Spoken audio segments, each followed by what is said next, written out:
we've got this darker area here, and basically we've got our tracks. This is an enormous creature here. Check this guy out. He kind of comes forward, and you can see his brow right here, and these are his eyes, and then both nostrils, big upper lip. A little something going on in there. So I started to look, and we've got some really amazing frames. We've got this enormous creature in there. Again, tracks. Head is probably half the size of a man. This is a good distance. It actually is a 12-foot to 15-foot embankment that you have to walk up, and then walk across the flat, which is some rocks on the outside of the tracks. So you got the flat of the hill that the train tracks are running on both sides of these tracks. So you got the width of that, plus the tracks, plus this side, plus I'm 300 yards away, but from the other side of these tracks, this creature is approximately 45 to 55 feet from the other side of these train tracks. This thing is enormous. It's a 20-footer, man, and you can see him in there, It'd be one thing if I wasn't, saying, okay, well, I understand that this is where I'm going to catch these creatures, and then every time I go here, I'm pulling data like this that's like, insane. I mean, you can see his eye in there. We've got diffusion going on, obviously, to a degree that's, pretty confusing. We're screwing around with, the darker shadow part of it, trying to leave a little depth so we can see. You can see his nose right there poking through. And it's huge, man. There's a big creature in there. And he's scary looking. He's got reddish kind of eyes. The other one's over here. We got nostrils. Its huge head is up here. It's crazy. Is there another one with it? I think there's one up here. I was watching a little more. There's a head right here, a forehead. You see there's another kind of creature standing there. It's pretty insane. But looking at him, he's there, and I nailed him. That's a big one too. It's essentially an ape man. I mean, what is this up in here? We have to look. We've got a lot of really strange stuff occurring in this area, and I'm going to do an examination on that now, but let's try to kind of keep an eye on him, and let's get in and crop this guy and see if we can get a little more data out of this little bit of footage that we got, because I was getting ready to set the camera up, so I was still moving the camera. Yeah, we can see there's something going on. Let's make an adjustment with depth here and try to bring out a little more of the detail. Okay, so we've got nose. This is going to be nostrils. So his eyes are up in this area, and they got brow. But what's going on in there is a very large creature, man. I mean, this thing is big. Let's see if we get at least one. I'd like to get at least one more frame out of this before. Well, there he is. Okay, so we can see him right there. Let's get in close so you guys can get a better look at what I'm actually seeing. Doer. There he is. So, in addition to the camera being moved twice, because I'm, again, looking for creatures that are, I don't even know how many times the size of this one, but we're going to see the nose here. This is the bottom. So here's the bridge. And they have this very demonic kind of look to them. You know what I mean? It's like they look like demons. Very primitive relict hominoids. Most people would describe them, and they have been described in history. That's the natural coloration. There is a big creature right up here. I knew it too. I'm going to go back and look at this, and there appears to be several. But him, we got him good. At least a couple frames. So we're in one of the spots that I've had encounters right here, and I've seen that banner creature here on multiple occasions, but directly behind me, down this like runway trail, he stepped out in front of me, and And it was like straight down this trail. The bush was a lot thicker because it was a different season, but I have like signals and all this stuff that I do for them because, we've done this hundreds of times. So behind me in this tree line, they congregate. When they get my signal, we start the interaction, and that's when we catch them on film. It's a lot more simple than people think. It's more about, can you be here all the time to begin having this interaction and continue it? If you can continue it, it escalates. Observation in the field has been slow going largely because of our own physical limitations. Seeing the creatures is not a part of the plan. They're designed in a way that completely eliminates them from human vision. They are the antithesis of humans where being in the forest is concerned.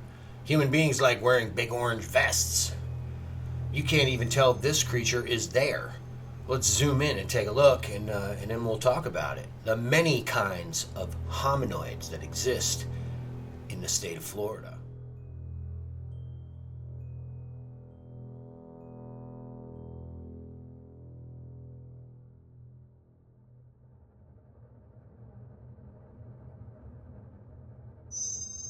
So what we're seeing here is the primate aspects. Those are combinations of relict hominoids, modern human and non-human primates. I mean, you can clearly see that thing's a hybrid. It's a combination. It's not a human, but it's not a monkey. Plainly visible. That's Banner. Seen him.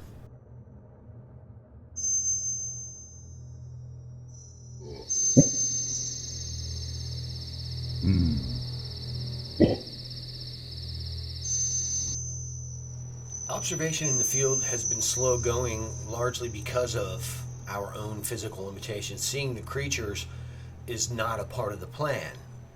They're designed in a way that completely eliminates them from human vision.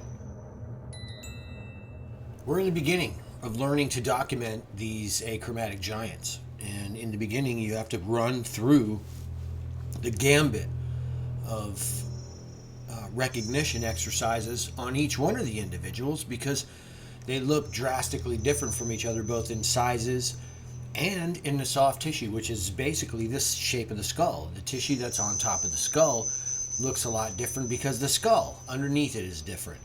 You're staring at something that's not supposed to exist, but it's there.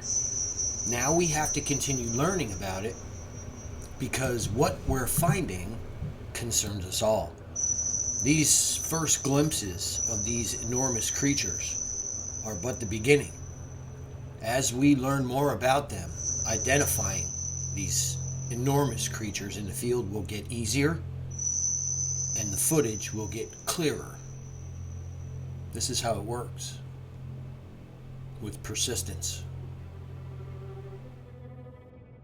Yeah, having an encounter is really a lot easier than people think. You really need to be paying attention because the creatures are there and they're watching you hike. Johnathan Dickenson State Park is no exception. They are all over this park. I'm having an encounter in the rain. There it is. He's standing there watching me. That's an achromaton. Nobody else realized that that creature was there. And 99% of the time, they don't realize that these things are there watching them. And yet, they are.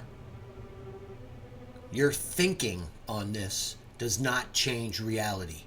These creatures are there, and they're watching us. Sometimes, if you're here, they're watching you.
So through this particular section of the clip, he's heavily diffused. You can see the camera is on a gimbal, but being drawn to the left. I'm holding this thing steady, but something magnetic continues drawing the gimbal both up, down, left, and right. And every now and then, the diffusion breaks, and we get really good frames of the wild man, the achromatic wild man that's standing right in front of us the entire time.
And you can even see where the hair is changing color with light behind it, appearing, to be some kind of plant life. Like this thing, here's the brow and the split between it, and you can see the musculature, right? And this is actually this individual right here.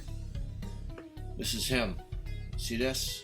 See that brow and that split and these nostrils? This is this guy right here, and you can see the hair, coming off the side of his head here, and then the actual head is a skull, and then it's got the fuzz, coming off of it. But you can tell that we've got a real heavy brow here, and it matches this. We've got that brow. You can see the brow plainly. Very heavy brow right here. We've got the head, and then here's the nostrils and that big ball. And see, he's got it. It's a different angle. When I shot it, I was probably 100-something yards away, and it was different light. This thing is not green and it's not brown. It's light gray or almost white, and this hair is the same thing. And you can see, if you look, you can see the green line going down his face. That's a millisecond of diffusion from these plants hitting the broad side of his face. That's all that is. And this tree is shading, and you can see this tree right here, this line. This is this line where it's basically shading it. So he's getting green on half his face. You got the nose, the heavy brow, the head, and the fuzz of the actual hair, and even where the hair changes directions on the damn thing's head, where you got the spikes, and then boom, here it is, changing directions. It's nuts. It's a huge Sasquatch. You can see here, this is going to be that huge trapezius attached. It's insane. To the back of this thing's head. Look at the shoulder muscle coming off of here, man. It attaches to the back of the head. This is that primitive face on the chest individual with no neck. You can actually literally see where this thing's head comes down. You got the eye.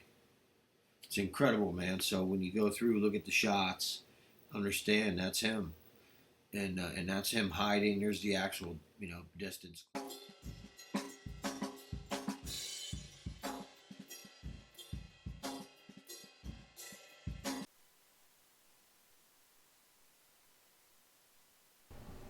Where the research is concerned, slow and hard is the way. The journey is arduous, man. You got to be there to film them. That's where they live.